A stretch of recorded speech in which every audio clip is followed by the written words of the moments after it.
Hem fet una feina de contenció molt gran durant tota aquesta pandèmia, com tothom, i realment necessitàvem una mica d'esperança. El fet de tenir la vacuna era la nostra única esperança en aquell moment per començar a normalitzar tota la situació. Després d'uns mesos complicats, la residència La Vostra Llar de Blanes celebra amb aquest cartell que els seus 45 usuaris han rebut la vacuna i ja estan tots immunitzats.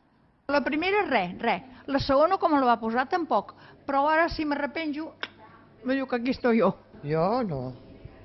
Perfecte, jo. Sempre estic bé, jo. Tinc molta salut. La vacunació es va produir sense complicacions i a aquesta residència no es van produir positius entre l'administració de les dues dosis. Gràcies a això han pogut alleujar algunes de les restriccions. Ara ja poden rebre visites de familiars amb normalitat i alguns ja han pogut fer les primeres sortides fora del centre. Ens vam acostar aquí davant, que hi ha la platja, sí, la mar de bé. Ens vam posar sota d'una cosa que treu el sol, no? Perfecte. Anàvem a dinar un cop al mes tots junts, anàvem els divendres a fer cafè també tots junts, tots els que volien, amb els familiars inclosos, i per tant fèiem moltes activitats. Ara fa un parell de setmanes hem tornat a fer les sortides i per tant molt contents. Jo passava molt bé, però ara s'ha de limitar per un bé per nosaltres. Ja està, no podem fer res més. Llibertat no, perquè si al carrer mos encomanen, què?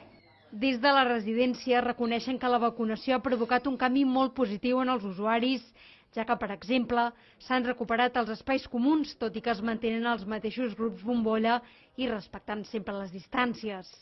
Estan molt millor, estem molt feliços perquè realment afecta molt negativament aquesta solitud no triada, aquest aïllament no triat, ha afectat molt i per tant hi ha hagut deterioraments producte d'aquest aïllament. I el que passa és que s'ha intentat posar tots els mitjans possibles, aprofitar les noves tecnologies perquè es poguessin comunicar.